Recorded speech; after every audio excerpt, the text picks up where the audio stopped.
Good morning, everyone. Thank you for changing rooms with us at the last minute. We appreciate your running around the House office building finding.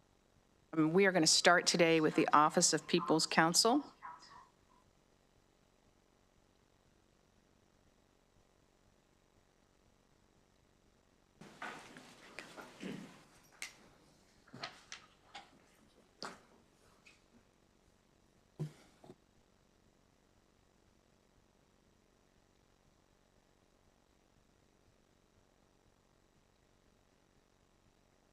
Whenever you're ready.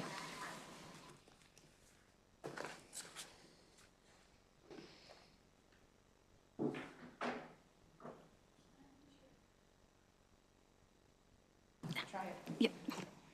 Thank you, Madam Chair. This is Suveksha Bujel, and I'll be presenting the budget analysis for the Office of People's Counsel. OPC represents the interest of residential utility consumers before the Public Service Commission, federal regulatory agencies, and the courts. OPC is funded primarily through special funds derived from an assessment on public service company revenues.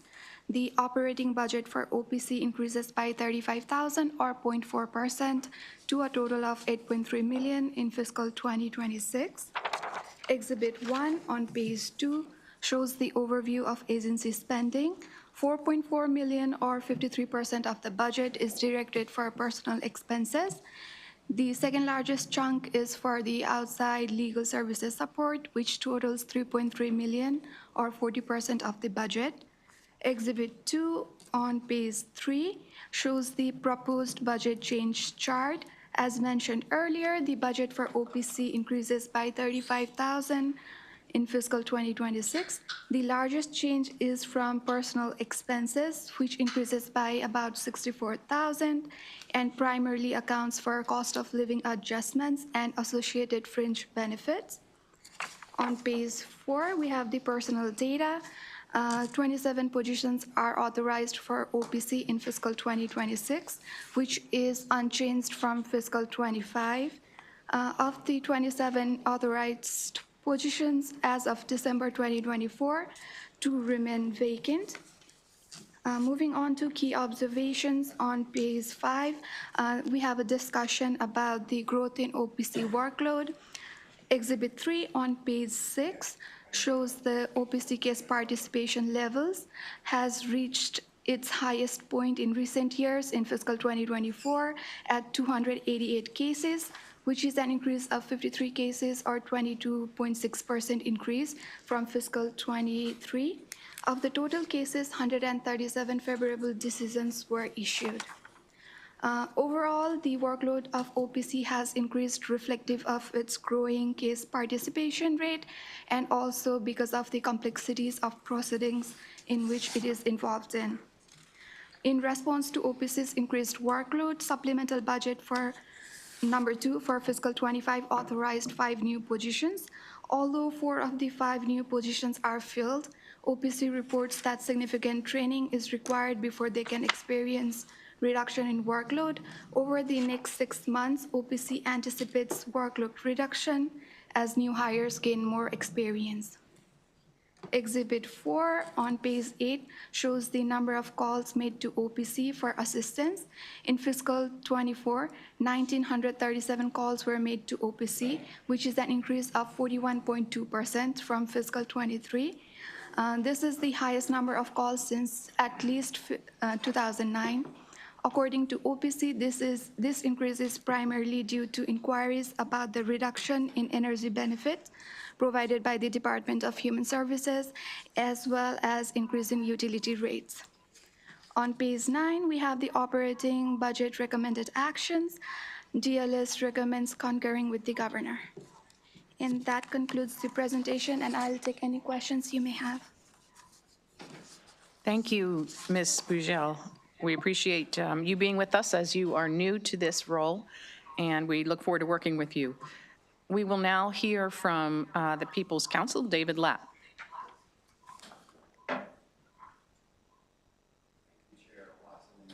The committee, David Lapp, Maryland People's Counsel. I'm here with Carissa Robuski. She's our Chief Operating Officer. and can help me answer perhaps questions if they come. I want to thank our budget analyst, Svetska, who's new to our office and did a great job with her report, and we concur with that report. I'll just make a few comments and answer any questions you all have. We've had continue to have major increases in our workload in the past year, including the 23% increase in fiscal year 2024.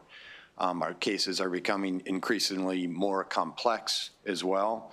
We have a substantial load of cases at the Federal Energy Regulatory Commission relating to PJM, the regional operator of the transmission and generation markets.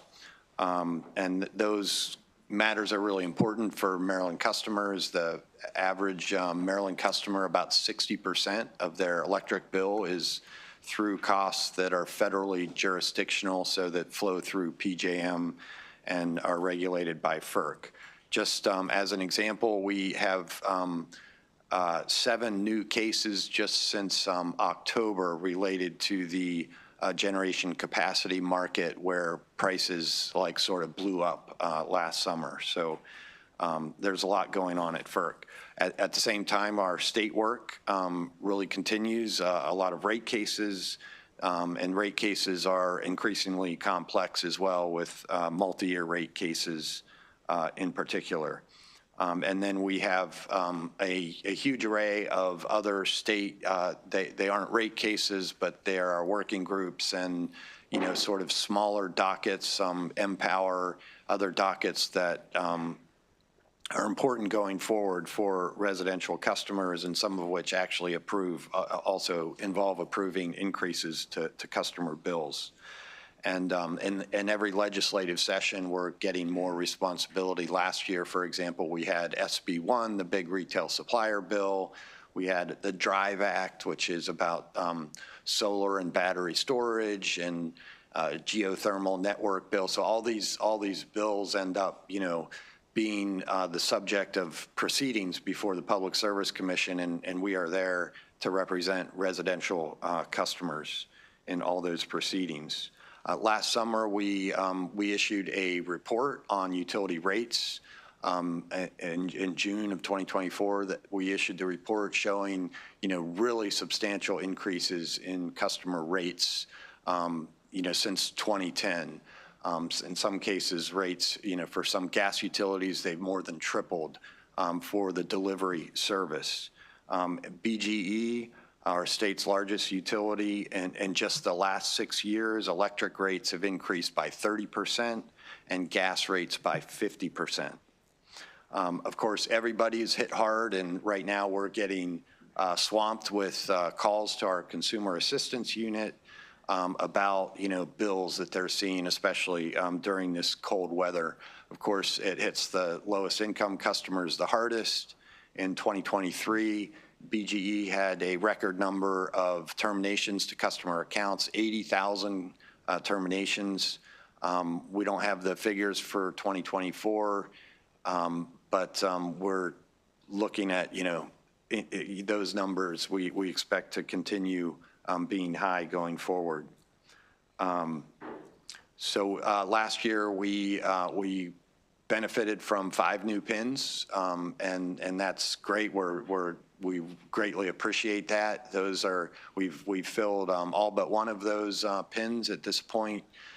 We also have a fellow that is being funded by New York University, and we've shifted positions around, so we have more attorney staff to deal with our ever increasing workload. I want to just conclude by giving a shout out to our staff. We've been able to hire really great people, and we have a very passionate and committed staff who are working really hard, and deserve really a lot of credit for what they're doing. I think that's all I have, and I'm happy to answer any questions. Thank you very much. Members, who has a question? Delegate Mangione.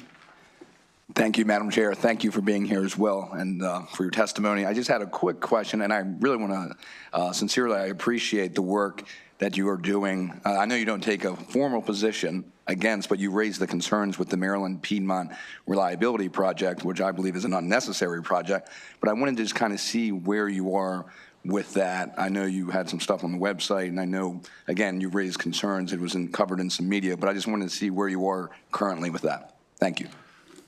Well, we continue to be skeptical. I mean, we challenged the cost allocation for that project. You know, that project is primarily driven by data centers, mostly in Northern Virginia.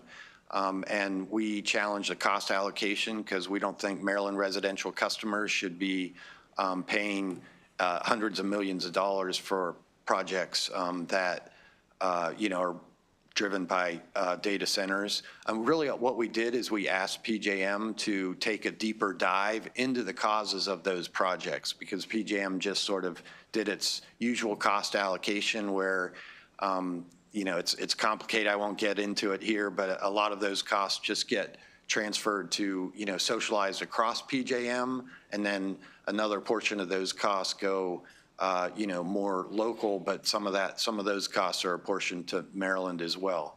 We there's a variety of law here. We're you know, primarily lawyers, and so there are, you know, difficult questions of, you know, where can the state, you know, weigh in on this project. So, you know, we're looking at those. We are a party to the CPCN, the Certificate of Public Need and Necessity proceeding. And, you know, we could well come down with a position there, but we want to look at all the facts. We want to look at the law and arrive at, you know, the specific position on the CPCN. We are, like I said, we are very concerned about how those, you know, about Maryland customers, and it's not just Piedmont and data centers from Northern Virginia, but we're concerned about PJM's load forecasts, how accurate they are. You know, we're concerned about investments being made in transmission and generation potentially that will be, that we'll have an overbuilt system. The possibility of stranded costs and the possibility that customers will be paying for costs for data centers that perhaps don't even materialize.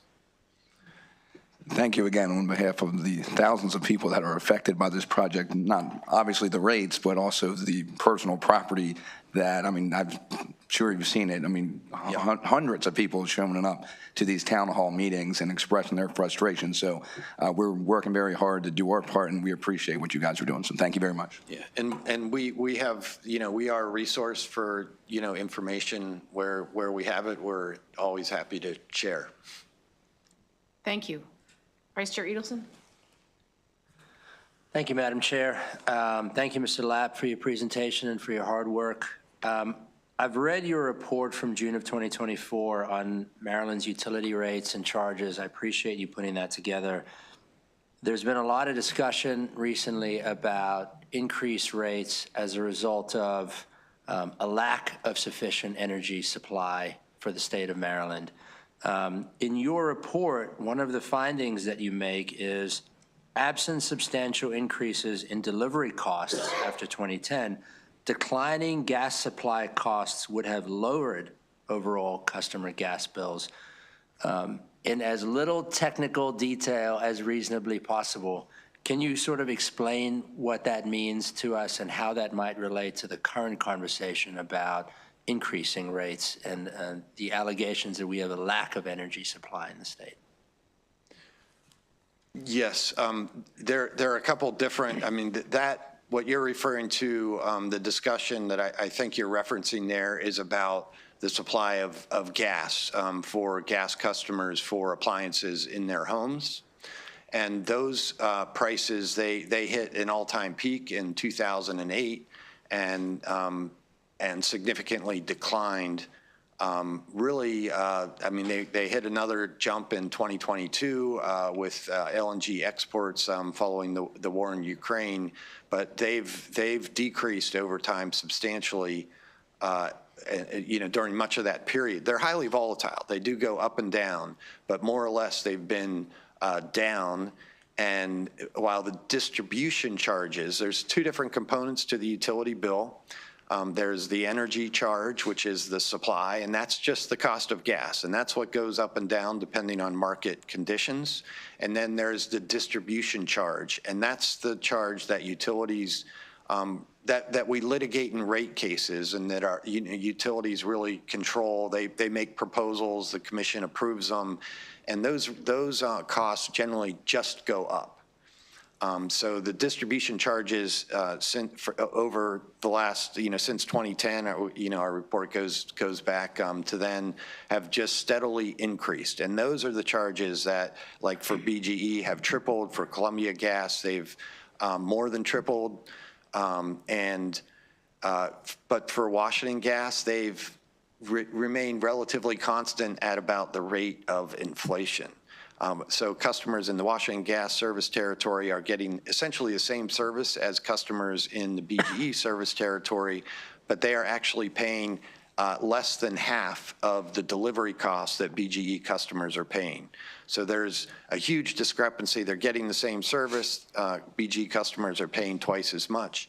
And we think that reflects, some failures on the part of the state to effectively regulate BGE. Now, the other, hopefully I've addressed that part. That's the gas delivery part. If you want, I can talk about sort of the other issue that is being talked about is the, sort of the supply for electricity and, retiring coal plants and that sort of thing. Please. So the big issue, or the two big issues driving, the need, and I want to say the need region-wide across PJM, which is 13 states in the District of Columbia, are retiring coal plants primarily and data centers. Now in Maryland, we have Brandon Shores and Wagner planning to retire. Every other coal plant in the state has already retired. So for Brandon Shores and Wagner, they're planned to retire, but we have PJM has proposed and FERC has approved. We protested this at FERC as well, unsuccessfully, but there's a transmission line primarily to serve those retiring plants. That's Brandon Shores transmission line. That's not the Piedmont project, and it's not part of the package of $5.5 billion in transmission investments that are primarily for those data centers. This is a separate line approved, about a year earlier or so, maybe 6 months to a year earlier for Brandon Shores. And that line is to supply the energy, the capacity that those retiring coal plants, Brandon Shores and Wagner, are intended, it's intended to supplant that need. Sure. And so with that transmission line in place, Maryland is not in desperate need for new generation in the state, because generation can be, the reliability needs can be supplied either by generation or by added transmission that brings in generation from other places. So customers are going to pay, and BGE is building a transmission line of nearly $800 million to deal with the problem of Brandon Shores retirement. And so if we start putting on the ratepayers, I think that's where we're concerned, is about commitments on the backs of ratepayers to address the retirement of Brandon Shores. In addition to the transmission solution, we're concerned that ratepayers will be paying twice, for that. There is nothing preventing, the generation market is it's a competitive market. There's market power being exercised. We're concerned about how effective that competition is, but generally speaking, it's a competitive market. So if competitive merchant generators want to build a gas plant, a nuclear plant, or any of that, they can do that in Maryland. There's nothing preventing them from doing that. And if they do that, then investors are taking the risk. They're also taking the benefit, of, potentially higher capacity market prices, going forward, but they would be taking the risk. So we're concerned about proposals that would have ratepayers taking a risk by entering, having the utilities build, new generation where it goes into rate base and just increases rates, or through like a power purchase agreement, which commits ratepayers to backing a contract that depends, whether it's good or bad, depends on projections of future capacity market prices, which nobody knows what they're going to do. I should probably stop, but the point, I think the major points are data centers should be, paying for the costs that they that they drive. If they're causing the cost, that's a very basic principle of utility regulation. The cost causers should be the cost bearers. And the other is that Maryland is not looking at, big retirements. And in fact, we see plants in the PJM region coming out of retirement because of higher capacity market prices. So today would be the wrong day to have ratepayers take a long-term commitment when we have, interest rates are high, there are supply chain issues, and frankly, we don't know for sure, whether we need it in Maryland, and it looks okay. PJM just had its forecast for 2025 come out on Friday, and those forecasts show very, modest growth for the Maryland utilities, about, 0.35 to 0.7, through 2045. Thank you so that's a long time for out. that explanation. Yeah. Did you have a follow-up? I mean, that was a lot, but it was also rather succinct given the topic, so we appreciate that. Delegate Spiegel. Thank you, Madam Chair. And thanks to OPC for your work on behalf of the residential ratepayers, especially with all the increased volume and complexity of the cases. Since I'm new to the subcommittee, I was wondering if you could give us a very quick refresher on the statutory cap on the percentage of utility revenue that funds your office, how that cap has evolved over the years, how terms like revenue are actually defined for calculating the cap, who sets the actual percentage within the cap, and those sorts of questions. Just sort of a quick overview if you could. Thank you. Sure, and Carissa here can jump in if I get anything wrong, but generally speaking, there's a statutory cap, and then we have a budget that, falls within that cap. In 2021, the cap, I think, had been pretty constant for a long time. In 2020, the PSC, the Public Service Commission, and our work more or less corresponds to the responsibilities of the Public Service Commission, although we're probably more involved in federal work than the commission, although they are sometimes involved in federal work as well. But so their cap was increased in 2020. Our office's was not, but it was increased in 2021, I think to a corresponding level of the PSCs.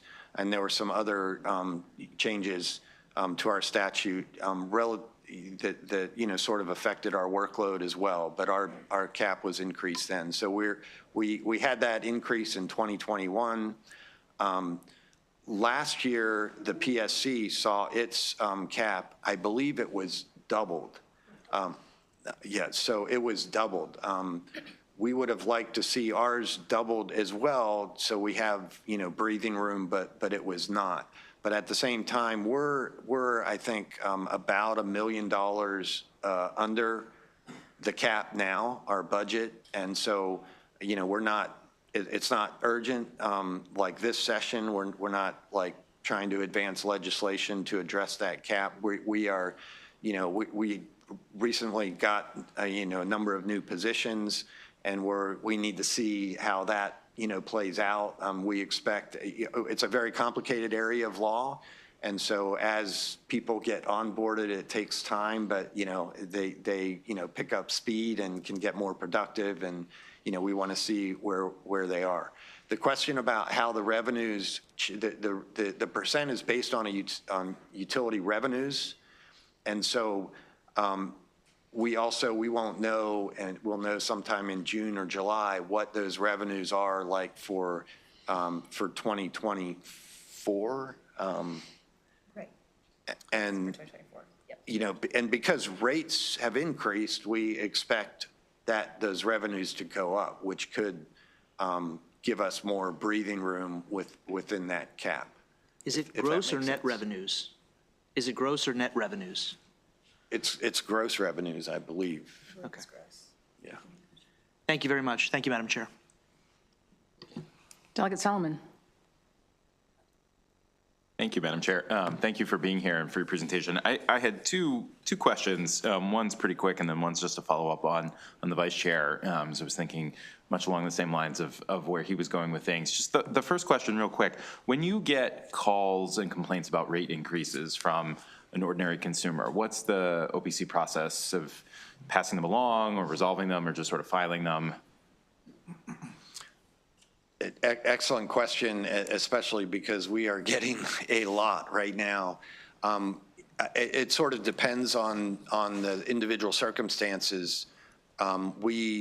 If it's individuals, as it often is, who are having trouble paying their bills, we try and do what we can to send them the resources to help them fill out applications at the Office of Home Energy Programs.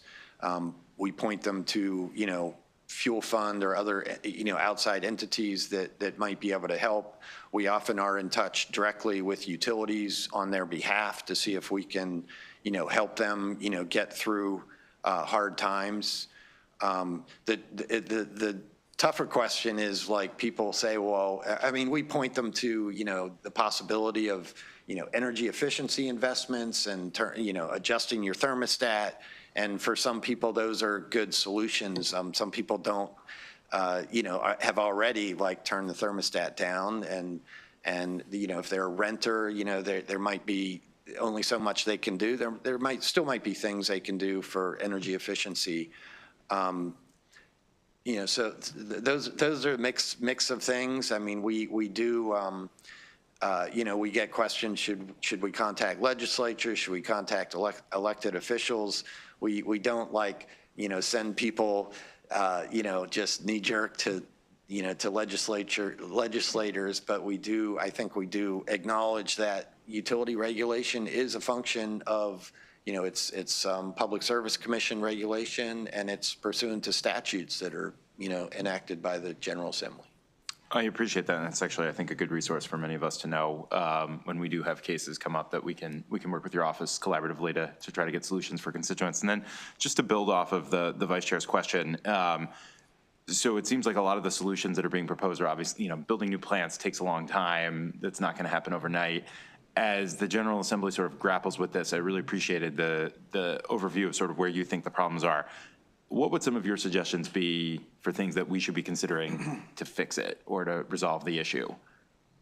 Well, I think there are a number of things that can be done that are shorter term than building new generation or, not that, there's nothing preventing generation companies from recognizing a need in Maryland, and there is, even outside of the MPRP, there's transmission being built that can bring in generation from other places. But there are things that can be done more immediately. The state could, boost its energy efficiency investments, and that lowers bills across, for customers. That's a great way to lower bills. We're concerned about doing it too much through rates. A lot of energy and efficiency investments don't have to be done through utilities, and funding it through utilities is more regressive than funding it in other ways. Another big category of sort of no regrets is demand response. The system is built. The electric system is built to meet the peak demand. And, for Baltimore Gas and Electric, that peak demand in around 2011 was around 7,100 megawatts. Today, it's 6,500 megawatts. And that's because of energy efficiency over time has reduced that. You know, a lot of it is federal standards, lighting standards, for example. But if we can take measures to reduce that peak, and that means programs that, you know, have customers, big customers, small customers, you know, adjusting their thermostats, or making use of time of use rates and that sort of thing. So at the peak times, you know, in the winter, it's early morning. In the summer, it's usually in the evening. If we can reduce those peaks, we don't have to spend on major capital investments to build a bigger system, because, you know, we're just shifting load around because, you know, if we can move that around, EVs are a great example. If we can avoid, you know, everyone charging an EV who has an EV at 6 o'clock in the evening, we're going to keep that peak lower. So there are behavioral programs and there's technologies that can boost demand response. Another area is transmission enhancements. We call them grid enhancing technologies, GETs, which, you know, an example is dynamic line ratings that, you know, when the wind blows, it cools the wires, and cooler wires can carry more energy. And so, but a lot of that isn't recognized. You know, PJM has not been enthusiastic supporter of those. And it's because, you know, if we can build big capital projects, that's how utilities increase their rate base and increase their profits. So some of these technologies aren't as friendly to utility investors, but, you know, so we want to use those GETs.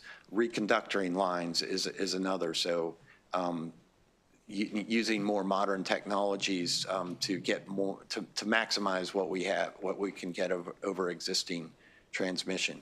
Storage, the state has a battery storage goal, 3,000 megawatts by 2033.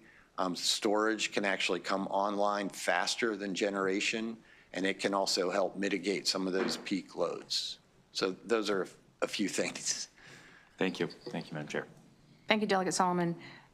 Would you just clarify for us, I know that you said you have room within the cap, and we're not going to be looking at doing anything with the cap this session, but could you clarify again for us the percentage that is charged on, is it the utilities revenue or what is it charged on, the percentage that we currently have? So there's a total amount for all the utilities statewide of all their revenues, and then our statute says that our cap is a percentage of that total number. The number? Yeah. It's 0.074. Oh, yeah, 0.074, so percent. So it's a very small fraction of that number of the total revenues. So when those revenues go up, our cap also, you know, adjusts. Your cap stays the same, but your amount of funding increases, right? Yes, if those revenues go up. Of course, if the revenues drop, you know, it works the opposite way. Exactly. But, yeah. But we're not expecting that to happen in the next 2 years, is that right? We don't think it's going to happen this year. Okay. There's always a little bit of, you know, with rates going up, like, you know, historically, sometimes that means that, you know, customers figure out ways to avoid paying those higher rates. Understood. Yeah. For our edification, what do you do when you get a phone call with someone simply complaining about the rates? Do you refer to someone else, or do you try to talk them through it yourself?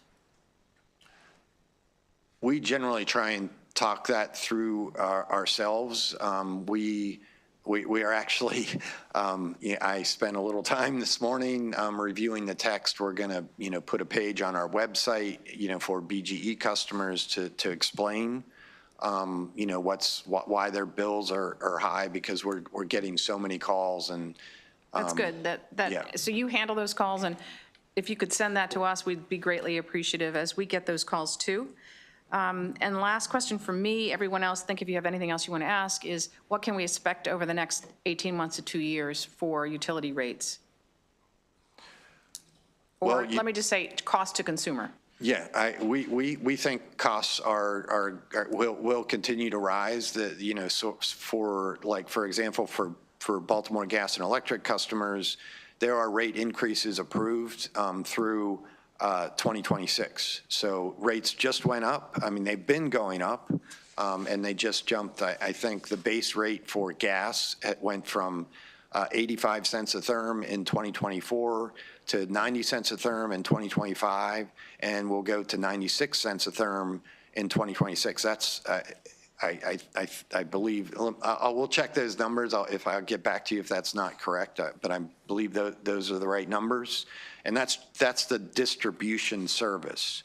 So the supply costs, I believe the supply costs last year were about 45 cents a therm. This year, this winter, they're 60 cents a therm. Those can go up and down. Like in 2022, they were like 80 cents a therm. In a couple months, I think they were above $1 a therm. So, with the new administration, we don't know what's going to happen. If there are big LNG exports, we could see jumps in commodity prices. That's a lot more volatile. But the distribution rates, we think we're concerned will continue to rise. Okay, great. That's the answer we expected. Any other questions? Go ahead, Delegate Solomon. What about electricity rates? You were talking about BG&E. What do you expect on electricity rates? So they also have their rates, again, subject to check. I think they were 4.5 cents a kilowatt hour in 2024, going up to 4.8 cents a kilowatt hour in 2025, although someone on my staff said it's 5.0, but I'm not sure.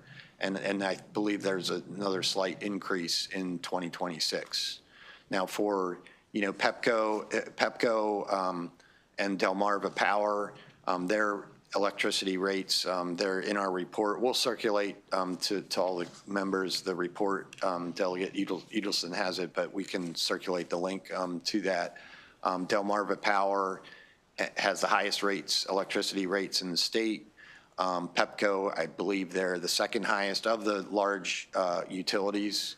And I believe Pepco's rates are, actually, I think I have this right here. I guess to just answer your question, they are going up as well. But there's less uncertainty outside of BGE because the commission has sort of the multi-year rate plans under which Delmarva Power and Pepco have increased their rates are in a state of flux right now, depending on commission decisions. But Delmarva Power's rate is now 7.2 cents a kilowatt hour. That's the highest in the state. And to put that in perspective, Potomac Edison's rates, they're another investor-owned utility that serves the western part of the state. Their rates are currently 2.3 cents. That's more than less than half of BGE's 4.8 cents a kilowatt hour.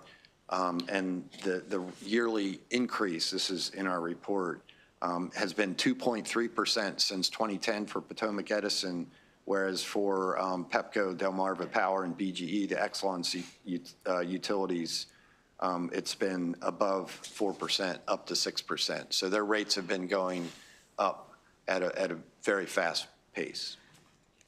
All right, Delegate Solomon, if you have no follow-ups? Thank you. All right, thank you very much for being here today. And Thank you for the opportunity. Yes, we appreciate it. We'll appreciate working with you throughout the session. The next agency we have is the Maryland Auto Insurance Fund, and I believe that we have some of those people here and some will be joining us virtually. So whoever is here that is going to come up, please do so. And our legislative analyst for the Maryland Auto Insurance Fund is Scott Benson, and he's going to start us off with a brief summary of his review of MAFE's budget. Good afternoon, Madam Chair. Today I'll be discussing the analysis for the Maryland Automobile Insurance Fund. Or the Maryland Automobile Insurance Fund, or Maryland Auto, is an independent, non-budgeted state agency divided into two different divisions. The insured division is the automobile insurer of last resort for Maryland residents, while the uninsured division administers and pays claims to residents of Maryland who are involved in accidents with motorists who are uninsured, or for hit-and-run incidents where a responsible party cannot be identified. The first thing to note is the calendar 2025 budget increase. The calendar 2025 budget increase is by 2.7 million, or 7.3%, to 40.3 million. For the insured division, the change is roughly 2.1 million, while the uninsured division's change is about 600,000.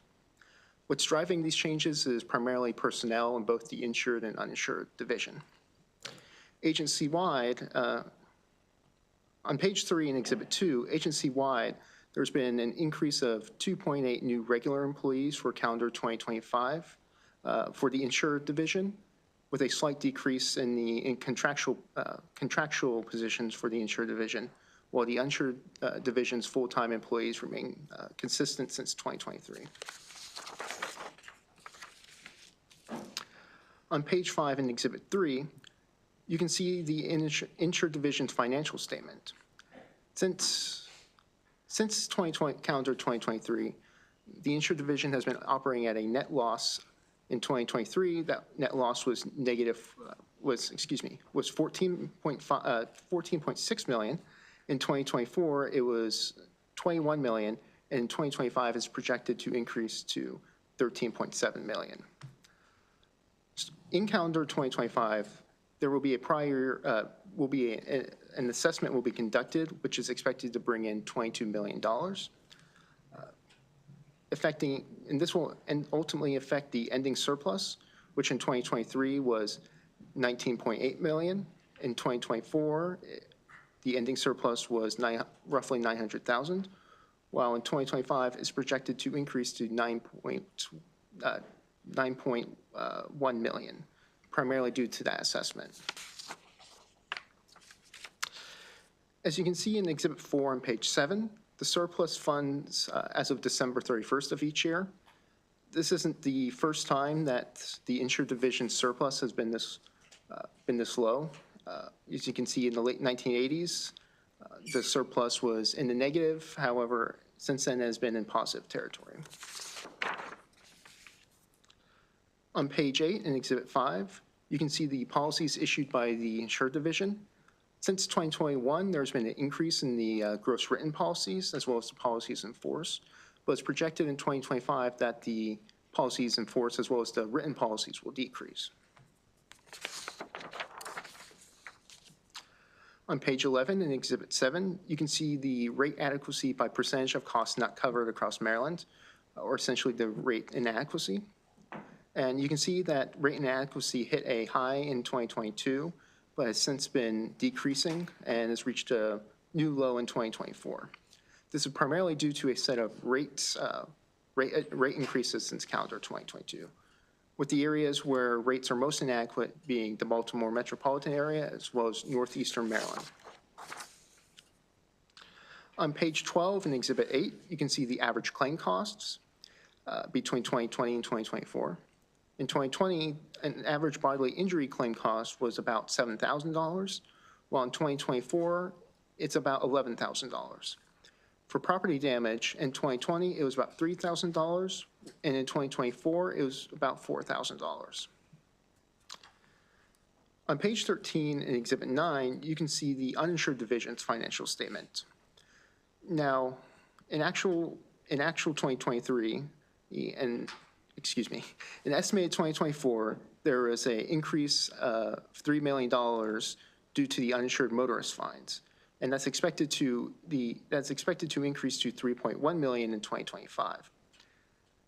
This has changed the net income of the uninsured division. Within 2023, the uninsured division was operating at a net loss of $3.2 million, while in 2024 that became a net gain of roughly $800,000, while in 2025 it's projected to be a net gain of about $370,000.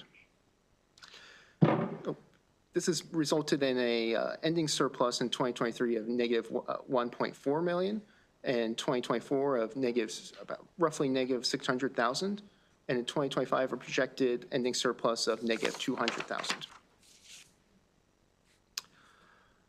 As you can see on page 15 in Exhibit 10, the surplus funds as of December 31st of each year for the uninsured division.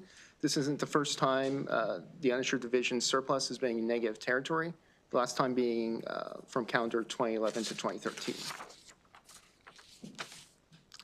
On page 16 in Exhibit 11, you can see the uninsured division's claim activity between 2020 and 2024. There was a decrease in the number of claims received, and between 2020 and 2024, there was an increase in the amount of claims settled. And with that, we move on to the recommendation from DLS, and the recommendation from DLS is to adopt the following narrative. That concludes the presentation. I'm happy to answer your questions. Thank you. And who is going to be providing the presentation for MAIF today? Good morning. My name is Devon Brown. I am the Government Relations Manager for Maryland Auto.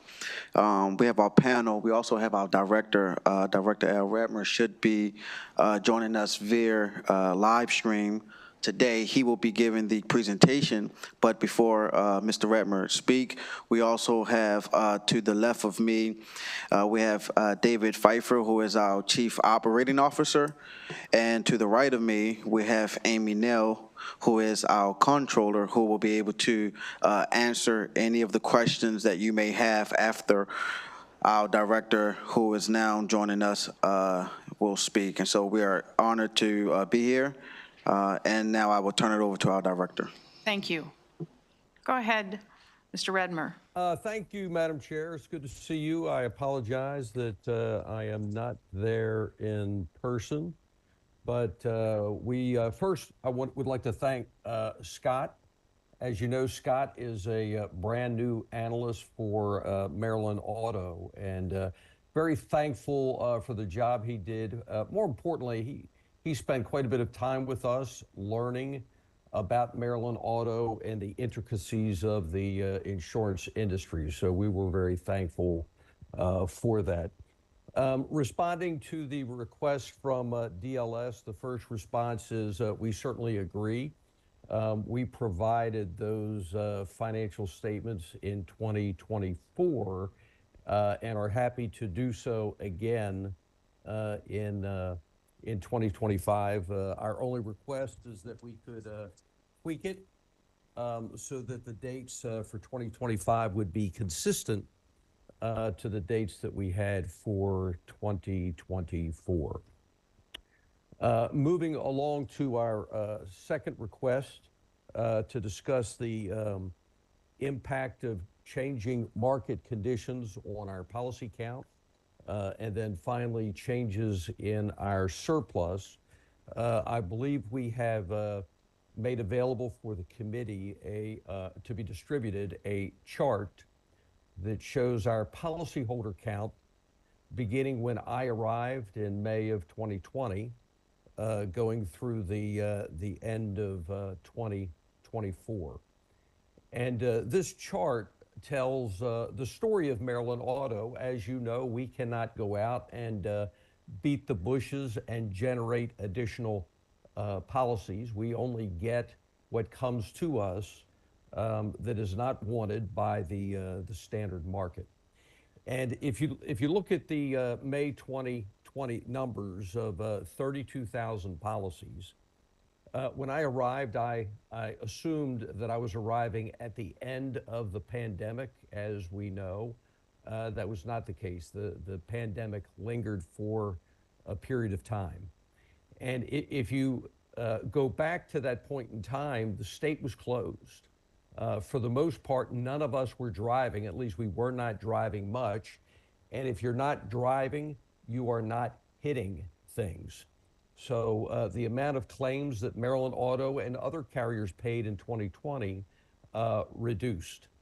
And at the end of 2020, all of the other insurance carriers ended the year flush with cash, and the business decision was they're going to go out and buy additional market share. And they did that by reducing their premiums, but more relevant for us is they liberalized their underwriting. They started writing risks in 21 and 22 that they would not have written in the previous years. So you'll see that after my arrival, each and every month, we saw a decline in our policy count until we hit the end of the first quarter of 2022. And what happened was the economy opened back up. The demolition derby was back on again. As you know, driving anywhere around the state of Maryland, people are driving faster and crazier than ever. And once of all these claims started flowing back into the other carriers, they started to bleed money around the country. One national carrier in 22 lost $12 billion. And as is often the case, both in the insurance industry and others, the industry overreacted. They jacked up their premiums, but again, more relevant for us is they stopped writing new business, or they stopped writing a lot of new business. They stopped appointing new agents. They stopped all the TV marketing. They tightened up their underwriting. So beginning in the second half of 22, they stopped writing as much new business, and those folks had no place to go but to come to us. As a matter of fact, carriers, they have their little ways to avoiding risk, particularly in low-income communities. One carrier a few months ago, if you wanted a proposal, you got one, but if you wanted the policy, you needed a 40% down payment. Well, naturally, who are they trying to avoid? Other carriers, you can't get an auto policy unless you also buy a homeowner's policy. Well, what if you don't have a home? You can't get the policy. So again, these folks are trying to avoid risk in low and middle income communities. These folks have to come to us, and our business more than doubled over the last 2 years. Now, as we ended 24 and we begin to look at 2025, and you follow the rest of the industry, those losses have subsided. They've begun to turn the corner. They're beginning to do some additional advertising, and we expect they're going to loosen their underwriting. And we project in our financials in 2025 that we will probably end the year with about a 20% reduction in the number of our policies.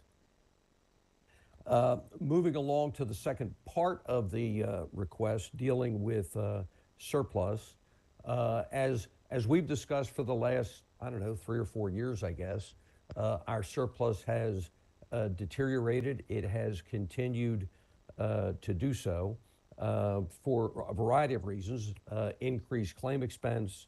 But the big thing for us is we're not able to charge enough premiums for all of our policies with the mandated consideration of affordability as we calculate our rates. At this time last year, we were projecting our assessment for 2025 based on 2024's financials to be in the neighborhood of about $21 million. Our financials based on the end of November, we expected it again to be around 21 million. Madam Chair, based on the December numbers, we are hopeful that that assessment will be somewhere below $20 million. And based on our best guess for the end of 25 going into 26, we anticipate an assessment may be in the neighborhood of about $15 million, which obviously will be an improvement. And with that, Madam Chair, I'm going to pause and I'm going to hand off to Dave Pfeiffer, our COO, to talk about the third response, and then all of us will be more than happy to answer any follow-up questions. Thank you.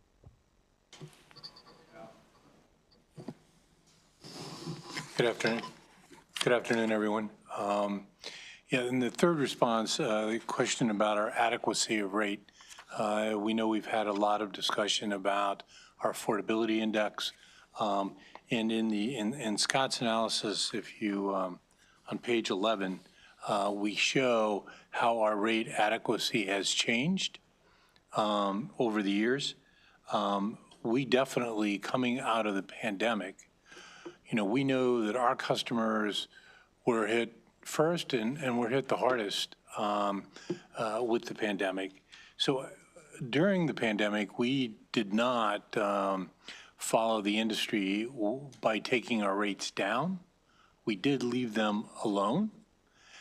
But also when we came out of the pandemic and everybody started driving and hitting each other, we didn't immediately jump on raising our rates either. So we tried to keep them fairly consistent, as things went on and, accidents kept building, people were driving more. We started then in 22 looking at our rates. We knew we needed to start adjusting. And in 23, we took roughly a 6.5% increase overall. But we took very large increases in collision comp and comprehensive coverage to address what was going on with the physical damage side of the claim activity. From that, we then followed that up with a larger increase would have been early in 24, but due to a discussion with the Insurance Administration, that rate increase is actually now went into effect in January of 25, and that was a 13.8% increase. And with that increase, and given what we have done going into 25, our rate adequacy now is down around 5%, or inadequacy, I should say, our rate inadequacy. And we have another rate change coming in July of this year. Now, we haven't done the analysis yet to make that filing. It will be done in May. But we are looking at where we can continue to take rate increases and still protect the affordability index. So as you can see in the chart, statewide, we are very, very close to being rate adequate. But we still have our affordability in primarily the Baltimore metropolitan area. And with that, I'll pause and open it up for questions. And so you are complete with your presentation to us? Yes. Okay, great. We will have some questions, and I'll just start it off this time with one of the things that I noticed on the uninsured division, the Victims Fund, we like to call it. Looks like you're projecting a deficit of $191,000 for the coming year. Is that correct? Yeah, Madam Chair, if I could jump in. Yes, but that is a very, very conservative number. We've got new actuarial consultants in the second year, and we have increased our reserves quite a bit. As you know, reserves do not equal cash. We've got cash in the bank. The reserves that we have that are leading to that negative surplus, those reserves represent claims that will not be paid for weeks, months, or maybe even years. So we are very, first off, thankful to the General Assembly for increasing our allocation of the fine money. And if you look at the trajectory from $1.3 million deficit to the projected of minus 200,000, we are very confident that we will be in the black. I believe before the end of 2025, but that's what the numbers are based on our conversations with the actuaries. So what you're saying to us is you believe that you will not have a deficit in that fund in this coming fiscal year? Correct. I believe we will, well, I'm not going to say fiscal year, we're on a calendar year basis. Calendar year? Yeah, so 2025? Correct. So I believe by the end of 2025, we will be in the black. Okay, and in spite of since- that, yeah. Since we operate here on the fiscal year, my question for you is, if you are not in the black, what would you do to make up that difference? So we really don't need to make up and I'm going to defer to Amy here in a second, but again, this is an accounting number. It does not represent that we are running out of money.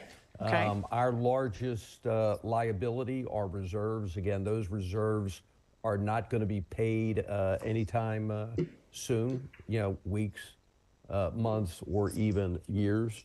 So we do not anticipate any scenario where we could actually run out of money.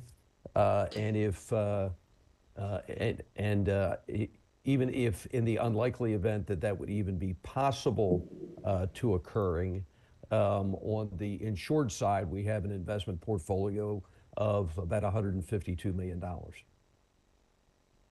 Okay, so you're not requesting any additional funds from us No, this ma'am, year for that? No, not at all. We are very thankful for what you did last year, and we are all very, very confident that will be sufficient for a very long time. Well, that's good news. And let's move on to Delegate Nielsen. Thank you, Madam Chair. Thanks for the presentation.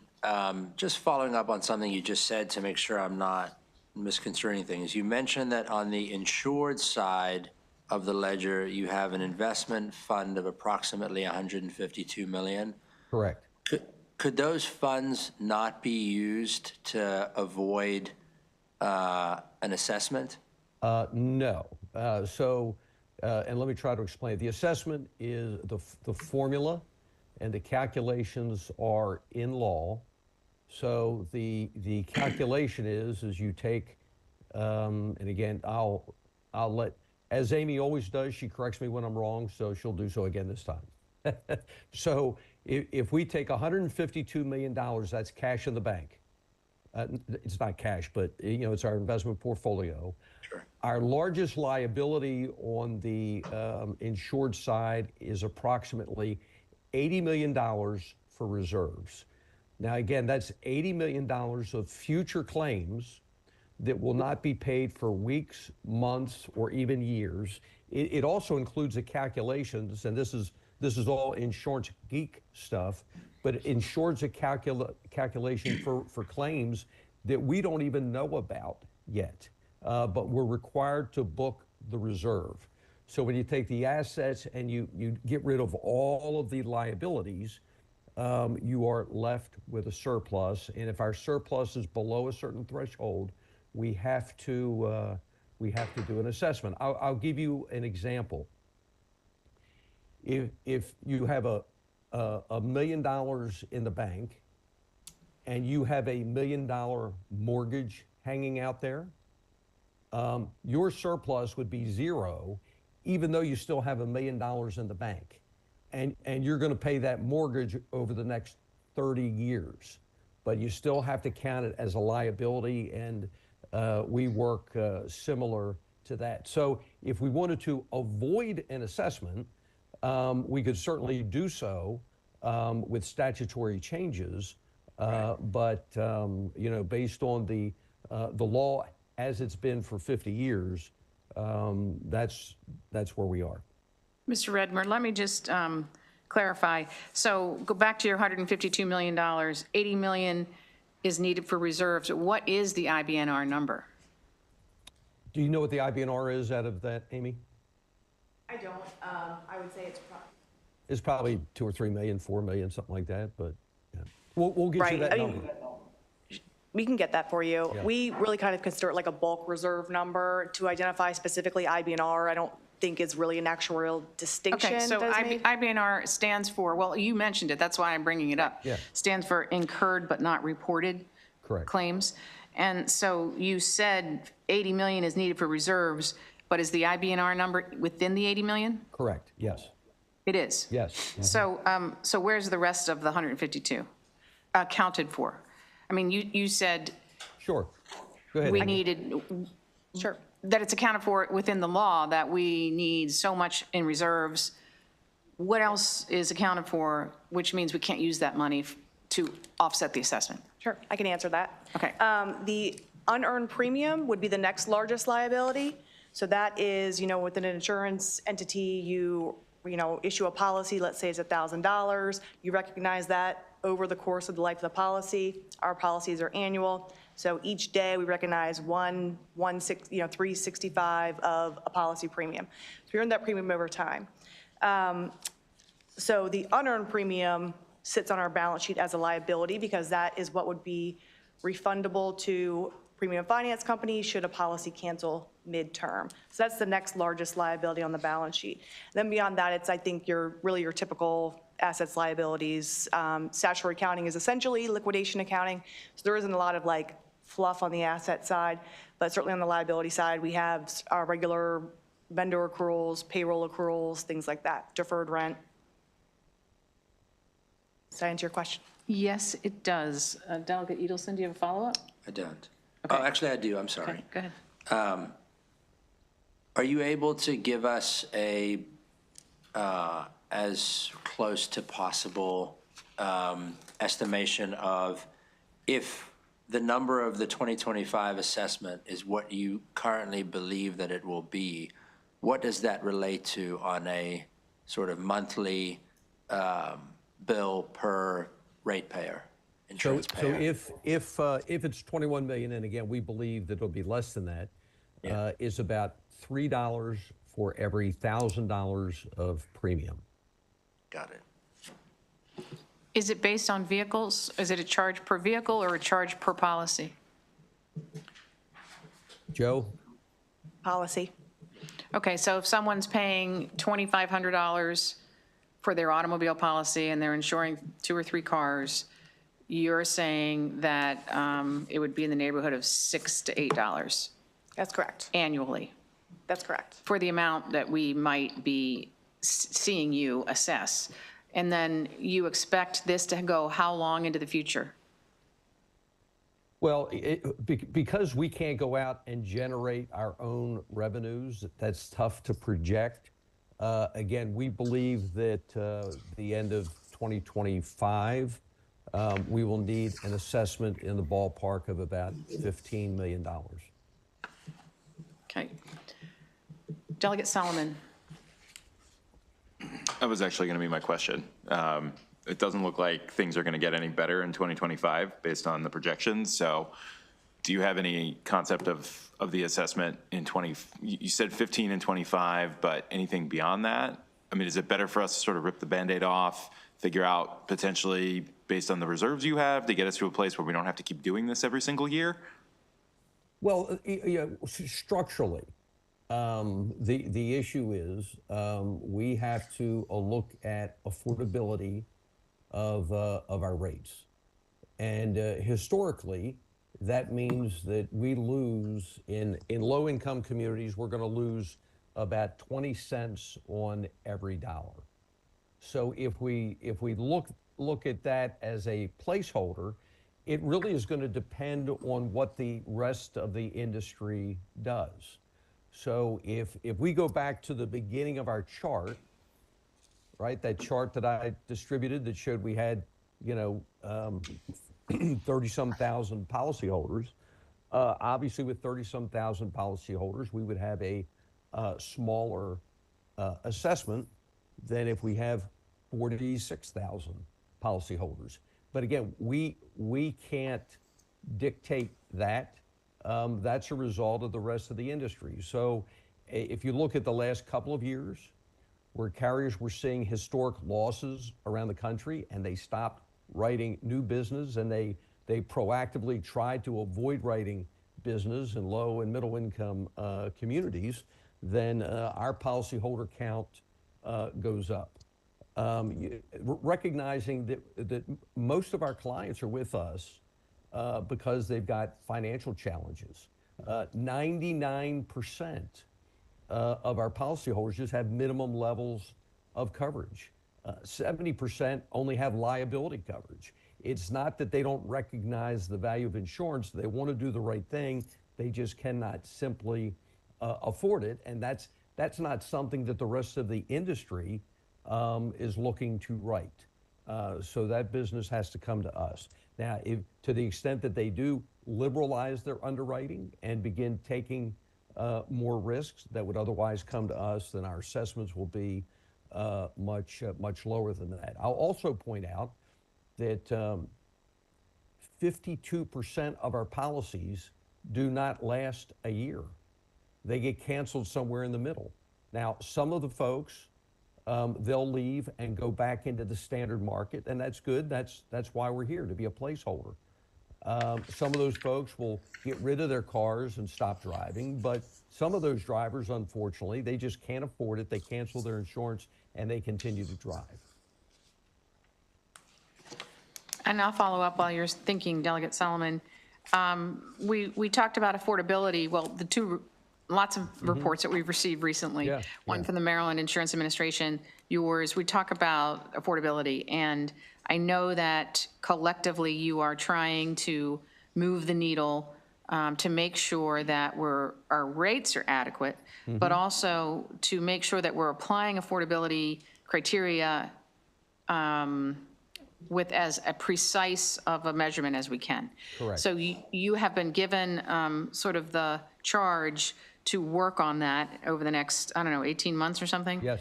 And where are you going with that? I mean, right now, we're looking at zip codes, but where are you going with trying to fine tune how we make sure that the neediest people get the affordability rates? We're going to look at, try to uncover as many options as possible, but the end result is we want to do it surgically and have it be on the per policyholder basis as opposed to a geographic area. The big lift is going to be how do we do verification, and depending on what that answer is, that could be quite a large capital expense. But part of the due diligence is identifying what information that can we get that's already available, as an example, at the comptroller's office. Right. So that's going to be part of our homework and our due diligence. When you say capital expense, you're actually talking about it might require more labor on your part. Is that what you're saying? Well, no, I think it's going to be more technology than it is labor. Okay, so you're talking about computers and software and whatnot. Absolutely, yes. Okay, and so as we make the rates more affordable for the people who need it most, and as rates are going up in general for the entire subgroup that you insure, do we expect that to have the impact on number of insureds insured?